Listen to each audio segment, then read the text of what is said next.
Agradecemos entonces a la moderadora Cecilia Amador y la presencia de los candidatos de Ronnie Estrada, representando a don Pedro Borolo, de Vamos, a don Álvaro Vélez, candidato a alcalde por el Movimiento Semilla, a Eduardo Prado, Miguel de León Taracena, a don Miguel Ovalle de Salcajá y a Jan Roca del partido UNE, candidato de Villanueva. El almuerzo será servido en breves minutos. No se interrumpirá el Congreso, así que por favor manténganse en sus lugares y les pasarán sirviendo el almuerzo para ya estar más tranquilos. Continuamos con el siguiente panel. Este cuarto panel de discusión será dirigido por Claudia Galán. Ella es directora de la Unidad Económica, licenciada en Economía por la Universidad Rafael Andívar. Tiene una maestría en Desarrollo en la Universidad del Valle de Guatemala y un posgrado en Gerencia en Organizaciones Empresariales en el INCAE Business School. En este cuarto panel nos hablarán sobre un país con empleo formal, es un país con más vivienda, más ahorro, más cobertura social y mejor calidad de vida para todos. Los panelistas en este cuarto panel será Herbert Hernández, director de la División Comercial del Grupo Financiero Bantrav, el señor Cristian Nolk Rodríguez, de la Asociación Guatemalteca de Instituciones de Seguros AGIS, Hugo Bosque, presidente de la Asociación Nacional de Constructores de Vivienda ANACOVI, y la señora Joan Mariana Estrada Vázquez, presidente del Instituto de Fomento de Hipotecas Aseguradas FHA. Claudia, bienvenida. Y pues les informamos también que seguimos siendo tendencia. Durante toda la mañana hemos sido tendencia en Twitter con los hashtags propuesta CACIF y más empleo formal GT. También nos han mencionado como sexto Congreso Laboral y pues nos hemos mantenido ahí en el top 10 de las tendencias en Twitter. Los invitamos a seguir comentando y tuiteando. Damos la bienvenida a todos a este cuarto panel titulado Un país con empleo formal es un país con más vivienda, más ahorro, más cobertura social y mejor calidad de vida para los guatemaltecos. Quisiera dar la más cordial bienvenida a los cuatro panelistas que nos acompañan esta tarde. Primero quisiera presentarles al licenciado Herbert Hernández. Él es director de División Comercial del Banco de los Trabajadores. Él cuenta con más de 25 años de experiencia bancaria en Guatemala y Estados Unidos y es administrador de empresas con maestrías en negocios y marketing y una certificación de gerencia estratégica de la innovación y la transformación digital. Bienvenido. Como segundo panelista esta tarde nos acompaña el ingeniero Cristian Nolk. Él es presidente de la Asociación Guatemalteca de Instituciones de Seguros AGIS y es ingeniero industrial de la Universidad del Valle de Guatemala y obtuvo los grados de máster en Economía Aplicada y Administración de Negocios de la Universidad de Texas A&M de Estados Unidos. Bienvenido. Como tercer panelista invitado esta tarde nos acompaña el señor Hugo Bosque, Él es presidente de la Asociación Nacional de Constructores de Vivienda ANACOVI, es ingeniero industrial y tiene una maestría en Administración de Negocios, cuenta con 18 años de experiencia en desarrollo de proyectos inmobiliarios y de vivienda. Y como cuarta invitada esta tarde y pues nuestra primera panelista mujer en este evento, nos acompaña la ingeniera Joana María Estrada Vázquez. Ella es presidenta del Instituto de Fomento de Hipotecas de FHA, es ingeniera civil, graduada de la Universidad del Valle de Guatemala y cuenta con una maestría en Administración de Proyectos Inmobiliarios en la Universidad Francisco Marroquín con un máster en Management en Tulane University. Bienvenidos todos. Y para comentarles un poco la metodología de este panel, pues tendremos por la premura del tiempo dos rondas y bloques de preguntas, donde contarán con 3 minutos para responder. Sin embargo, pues trataremos de que este tiempo pues sea muy eficiente y al finalizar pues una pregunta de cierre para ustedes. Es importante, antes de pasar a la primera ronda de preguntas, mencionar una tendencia muy importante que está sucediendo en los países de ingreso medio y es que hay una tendencia creciente al incremento de la población urbana. En 1950 hablábamos, según estimaciones del Banco Mundial, pues teníamos cerca de 751 millones de personas viviendo en las ciudades. Sin embargo, los datos a 2018 nos dicen que son cerca de 4.200 millones de personas que están viviendo en ciudades, por lo cual esto nos obliga a entender poco el fenómeno de qué servicios se están necesitando en esas ciudades, ¿verdad? Y cómo aprovechar a que estos servicios sean más inclusivos, permitiendo de esta manera que la población, independientemente del lugar donde provenga, pues también tengas acceso no solamente a un trabajo decente, con un salario digno, sino también a cuidados de salud, de educación y formación de calidad. En este sentido, quisiera dar paso al primer bloque de preguntas, y la primera pregunta es para la ingeniera Joana Estrada. Y efectivamente en este primer bloque queremos abordar cómo el más empleo formal es sinónimo de más servicios, ¿verdad? Y nuevas necesidades por parte de la población. Y efectivamente, ingeniera, se estima que solamente 1.3% de la población guatemalteca pues tiene un acceso a un crédito hipotecario. ¿Cómo, según su opinión, se pueden adecuar las necesidades de crédito o demanda, ¿verdad? A otros estratos de vivienda? Estamos hablando de estratos C y D específicamente. Buenas tardes a todos y muchas gracias a CACIF por la oportunidad de participar en este foro. Pues para contarte, cuando hablamos de los estratos D, estamos hablando de familias con ingresos de alrededor de 7.200 quetzales mensuales. Para poder pues apoyarlos a ellos con la necesidad de vivienda, hemos identificado 3 oportunidades. La primera es la creación de oferta, o sea, creación de proyectos inmobiliarios que, en donde ellos puedan tener una vivienda digna, accesible, céntrica y con facilidades para pagarla.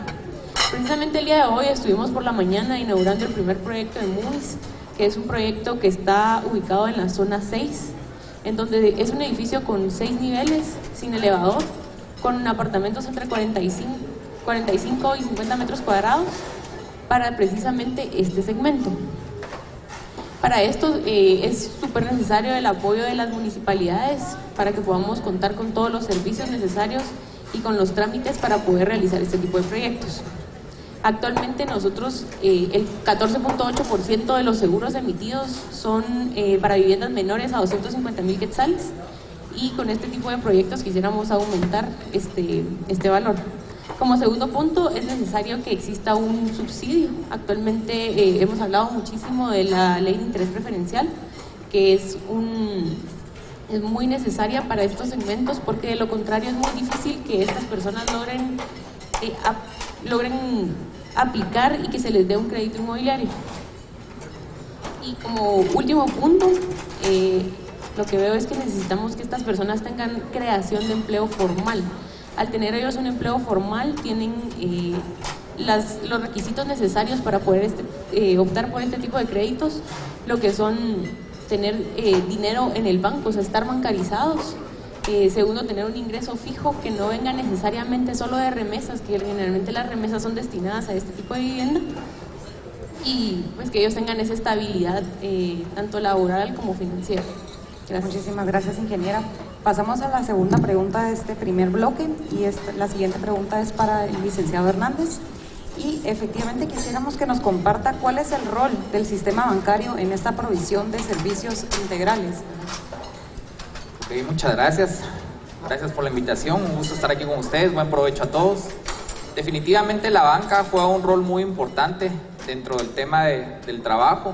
Específicamente la banca emplea a más de 50.000 personas, siendo alrededor del 3% de los empleos que hoy por hoy se otorgan en el sector formal, por lo cual se puede ver el desarrollo importante que la banca ha tenido en este segmento. Otro punto importante es que la banca también atiende alrededor de 6 millones de personas y brinda servicios a alrededor de 6 millones de personas en el país. Sin embargo, hay un dato muy interesante que es bueno verlo. La banca estaba haciendo muchos esfuerzos por tener cobertura a nivel nacional. Inicialmente fue con las agencias, después vinieron el desarrollo de algunos canales no tradicionales que se importaron de otros países, como los agentes bancarios, los cajeros automáticos, los call centers, y últimamente se han hecho esfuerzos muy grandes en el tema de tecnología al generar aplicaciones, acceso a internet, que se pueden operar desde cualquier lugar del país. Así que creo que la banca ha jugado un rol importante en el desarrollo de poder llevar los servicios financieros a la población. Y por supuesto hay una variable muy interesante, y es que tenemos alrededor del 35% de bancarización tenemos alrededor del 30% de población económicamente activa formal, trabajando formal, y va más o menos ligada a también el 30% de los jóvenes que se incorporan al sector formal del trabajo. Así que el número mágico parece que anda alrededor del 30-35%, por lo que tenemos que potencializar esos servicios para el sector del trabajo. Muchísimas gracias, licenciado. La tercera pregunta de este primer bloque es para el ingeniero Noll, y efectivamente también es importante conocer cuáles son las capacidades que tiene el sector asegurador en Guatemala y qué factores permitirían pues también ampliar esta cobertura de servicios en las diferentes ramas que ofrece pues el sector asegurador guatemalteco. Muchas gracias. Pues primero yo creo que el sector asegurador tiene una dependencia fuertísima de la generación de empleo formal. El sector privado de seguros realmente está amarrado de cierta manera a que todas las oportunidades que se van generando en el país se desarrollen para que tengamos nosotros también un campo de crecimiento mayor. De tal manera yo creo que hay algunos temas sumamente importantes para ir desarrollando estas capacidades de empleo a nivel nacional.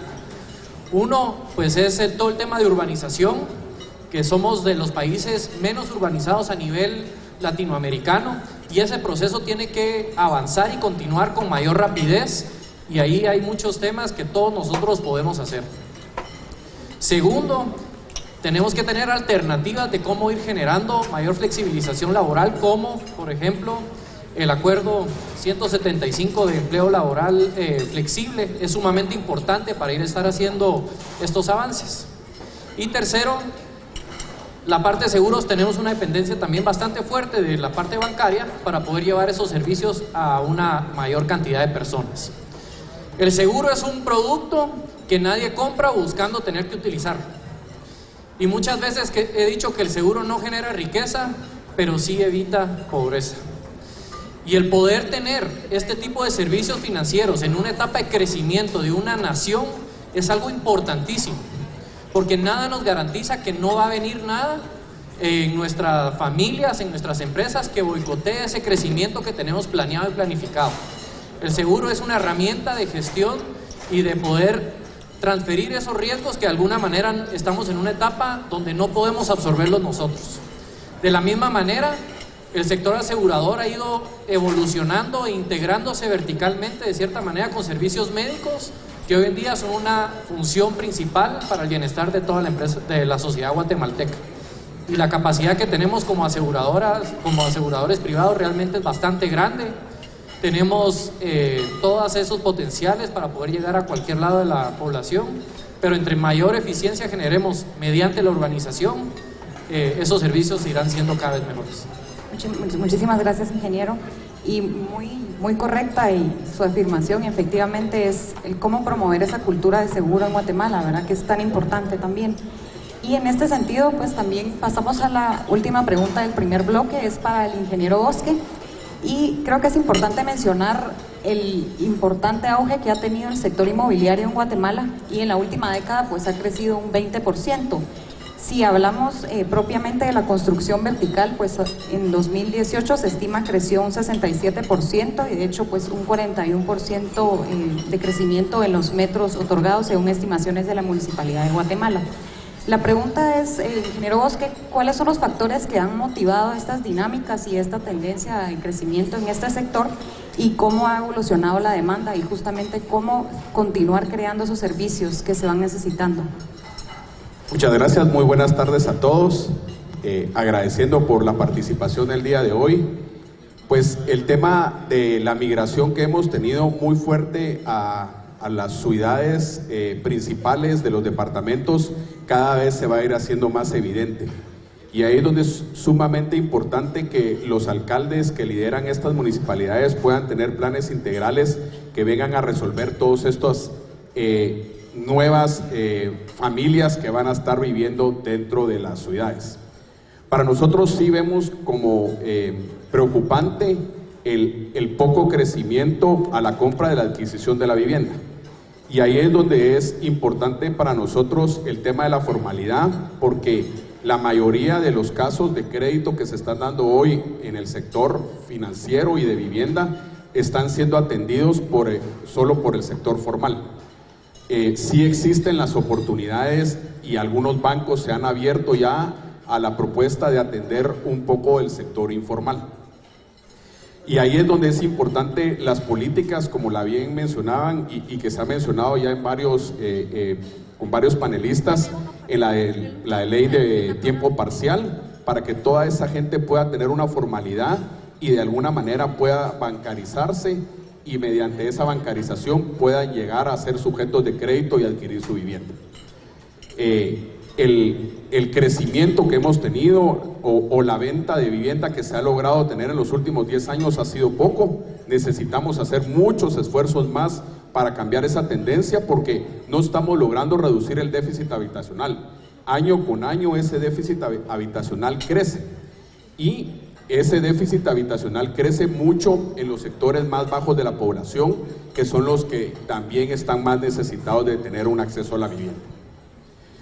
Y ahí es donde quiero hacer énfasis nuevamente en el tema de todas estas ciudades, la migración a vivir dentro, a la generación de empleo en estas ciudades intermedias. Se está dando muy fuerte el crecimiento en la ciudad de Guatemala, con proyectos en todas las zonas y en todos los estratos que están atendiendo a gentes o familias que tengan que vivir cerca de sus áreas de trabajo, cerca de sus áreas de estudio, para llegar a tener una mejor calidad de vida. Muchísimas gracias, ingeniero, y efectivamente damos paso al segundo bloque de preguntas donde justamente abordaremos los retos para atender ese déficit habitacional que existe en el país, que pues alcanza y oscila el 1.7 millones de unidades, y cómo promover realmente esas mejores condiciones, no solamente en la capital, sino en otras ciudades intermedias. Y la primera pregunta es para la ingeniera Estrada, y es que efectivamente el 77% del crédito hipotecario en el país pues se origina en el área metropolitana. Y en este sentido, según su opinión, pues ¿qué estrategias permitirían masificar no solamente la industria inmobiliaria, sino otro tipo de servicios a través de créditos potenciales para estas ciudades? Cuando hablamos de ciudades intermedias, estamos hablando de ciudades que tienen cierto grado de especialización en servicios y que la influencia de ellas es menor que el área metropolitana. El desarrollo de estas ciudades lo que hace es acortar las distancias para las personas para que ellas puedan tener una vida digna y una muy buena calidad de vida. Para esto yo he identificado 3 puntos. El primero es que debemos unificar las normas de construcción en todo el país. Las municipalidades, algunas han empezado a avanzar con los POTS y con los reglamentos municipales de construcción. Sin embargo, los trámites para licencias son muy diferentes en cada uno de los municipios que hay. Nosotros como FHA tenemos un reglamento de construcción, el cual se enfoca en que la inversión que está haciendo la familia se vea reflejada en el producto que está recibiendo. Entonces, las municipalidades pueden tomar este mismo reglamento como base para poder trabajar el propio. El segundo punto es el incentivar las fuentes de empleo formal, porque nosotros, para poder acceder a un crédito, pues como había mencionado anteriormente, los bancos en Guatemala son muy sólidos porque tenemos muchas regulaciones, y para poder acceder a este crédito se necesitan ciertos requisitos que es mucho más sencillo poder hacerlo si se tiene empleo formal. Hay que incentivar a las personas, hay que darles a conocer lo que es la bancarización, porque si bien en estos sectores muchas personas tienen tiendas de barrio o diferentes negocios en donde manejan muchísimo efectivo, no lo tienen en el banco, entonces no tienen cómo demostrar que ellos tienen la capacidad de pago. A pesar de que FHA se ha enfocado en apoyar al sector de empleo informal, necesitamos el tener este dinero en el banco para poder tener ciertas garantías. Y como último punto, debemos incentivar la cultura tributaria, debido a que cuando uno solicita un crédito hipotecario necesita poner en la escritura el valor real del inmueble. En estas ciudades no estamos acostumbrados a pagar el UCI, porque las tasas actualmente son muy altas para los valores que tenemos ahora en los inmuebles, por lo que tenemos que hacer una revisión de la ley del UCI para poder transparentar las negociaciones. Gracias. Muchísimas gracias, ingeniera. Y la siguiente pregunta es para el ingeniero Nolk.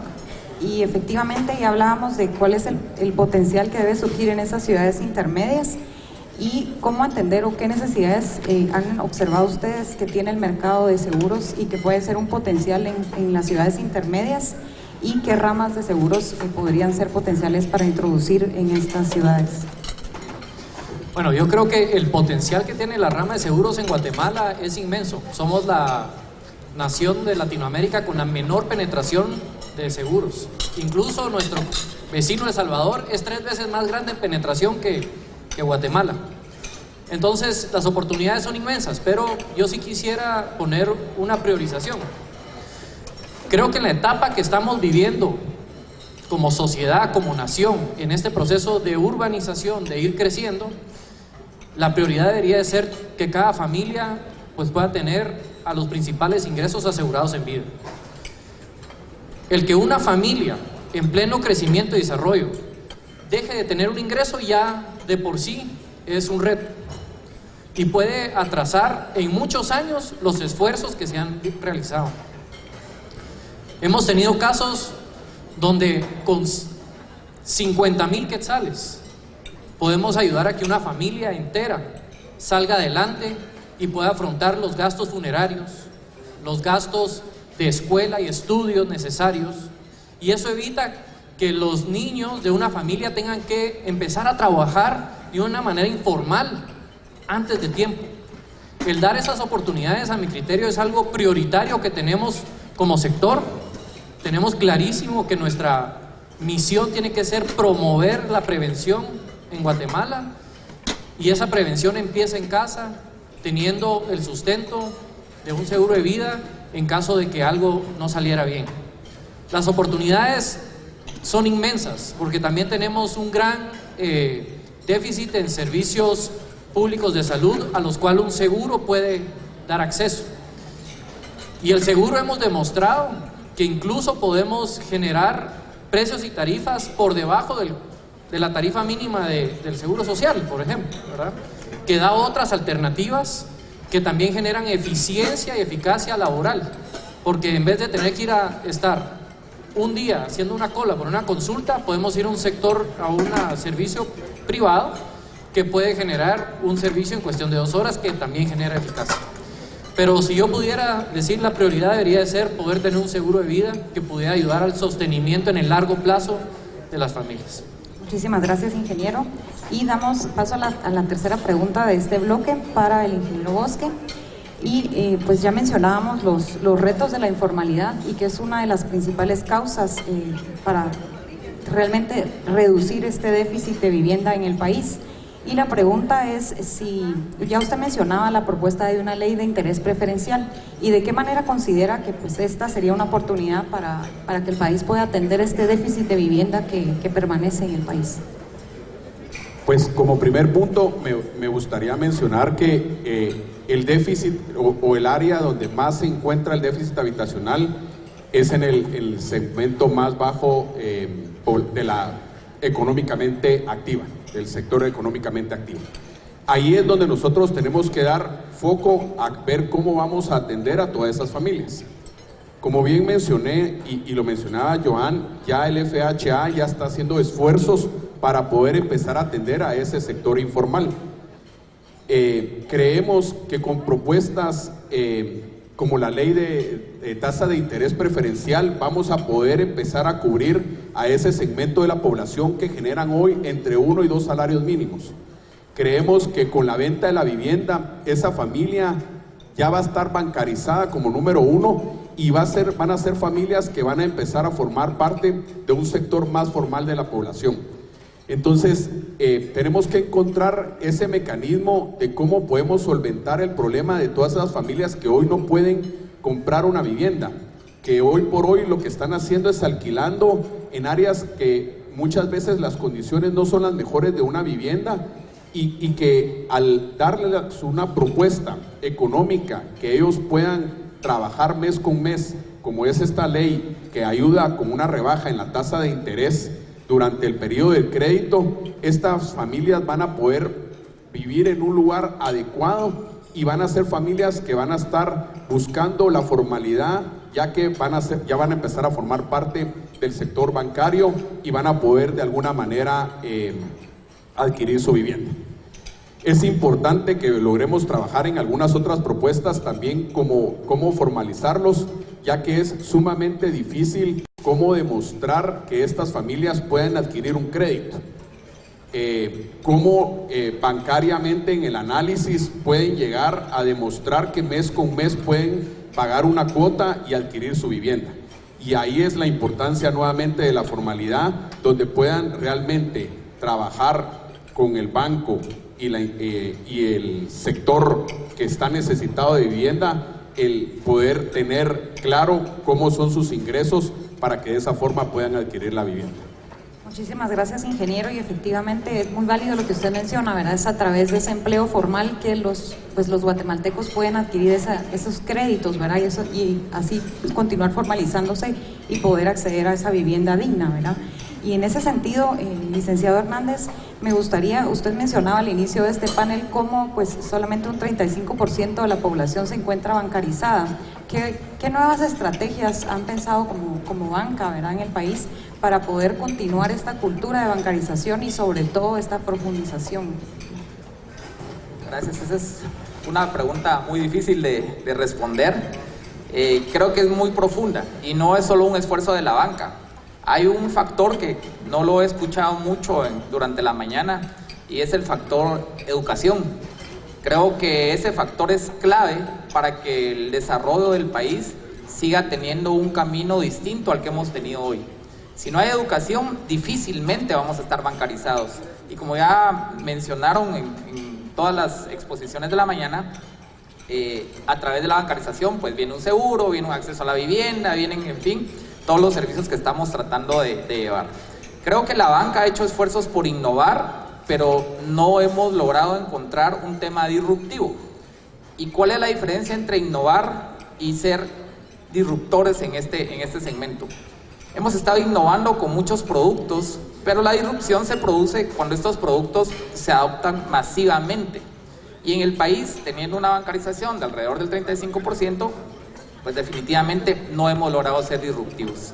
Pero creo que como sector país tenemos que enmarcarnos en delimitar un camino y exponenciar definitivamente todas estas iniciativas que se han expuesto a lo largo de la mañana, y ese es el reto, creo yo, más grande: cómo exponenciar y cómo poner en un solo plato todo este tipo de iniciativas entre sector privado, diferentes sectores del sector privado, gobierno, y cómo definir una ruta de cómo queremos realmente tener al país en 5, 10, 15 años y ponerle un camino totalmente enfocado hacia eso a todos los sectores. Creo que por sí solo la banca no va a lograr bancarizar el resto del país, definitivamente.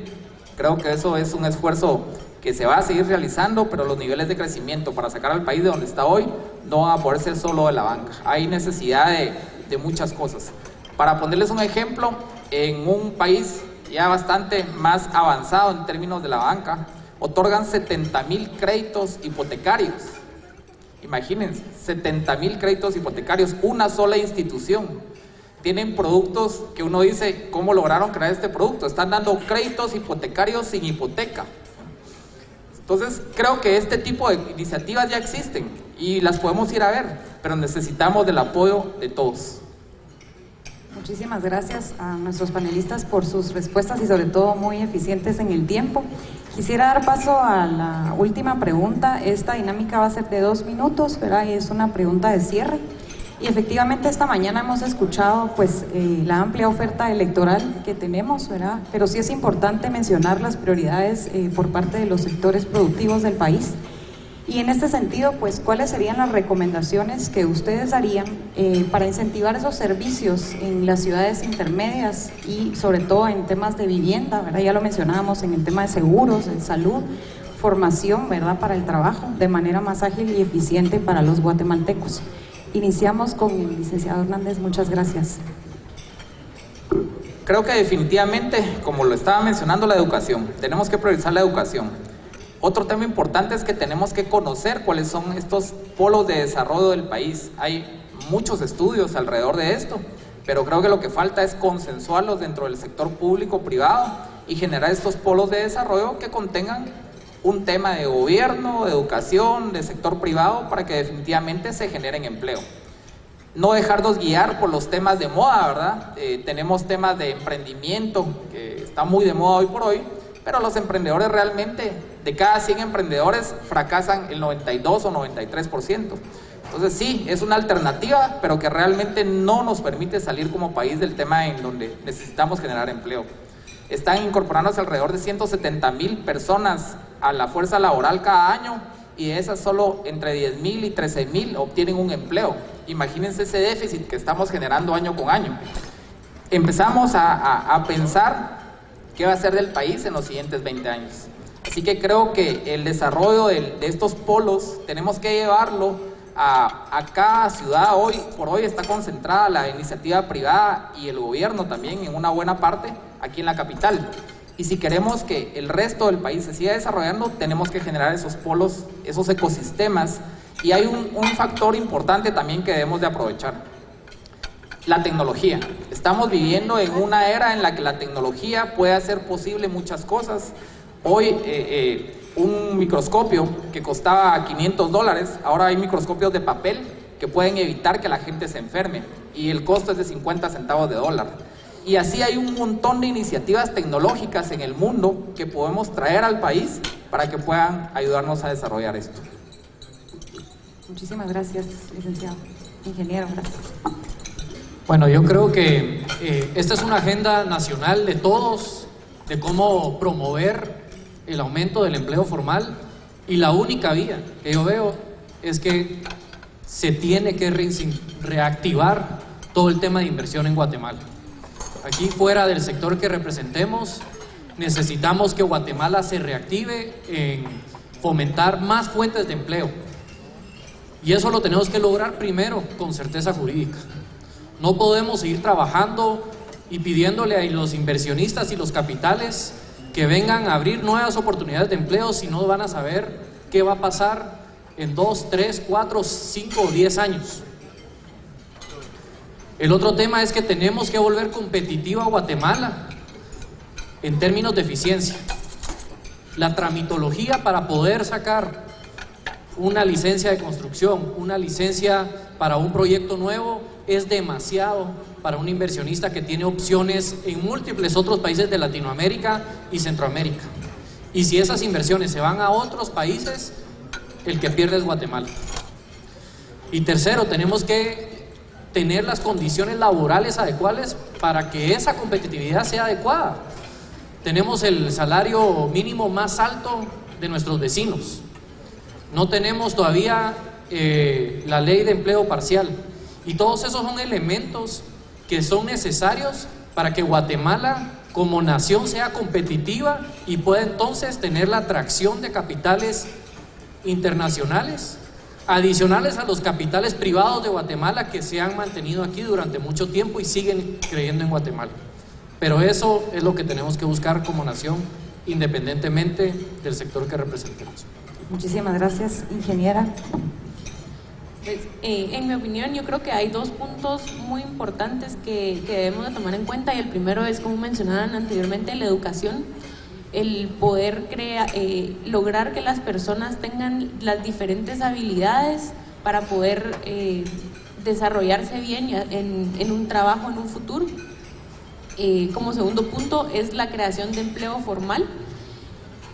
Específicamente en la industria de vivienda necesitamos que los desarrolladores tengan una industria continua, que puedan terminar de hacer una casa y tener un proyecto que sea a largo plazo para que la gente pueda conservar su trabajo y tener una estabilidad laboral.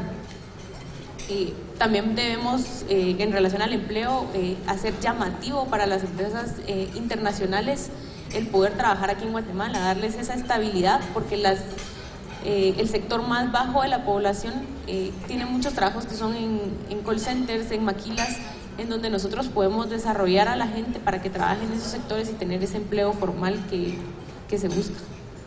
Muchísimas gracias, ingeniero Bosque. Pues yo sí quisiera hacer énfasis en el tema de las ciudades intermedias. Es una migración que nosotros no vamos a determinar o vamos a lograr detenerla si nosotros o algún alcalde quisiera. La migración hacia las ciudades intermedias es una tendencia mundial que se está dando y que cada país o ciudad está tratando de crecer de una manera vertical. Y ahí es el énfasis o el llamado a los alcaldes a que traten de hacer planes de ordenamiento territorial, no para complicar el crecimiento de las ciudades. Yo creo que la necesidad o lo que deben de hacer los alcaldes es impulsar que esos planes de ordenamiento territorial sean de fácil ejecución, pero que tengan un componente que deben de desarrollarse tanto el área de vivienda como el área también laboral. Tienen que ver de qué forma atraen esa inversión a estas ciudades intermedias. ¿Qué es lo que va a pasar si los alcaldes no logran generar trabajo en las ciudades?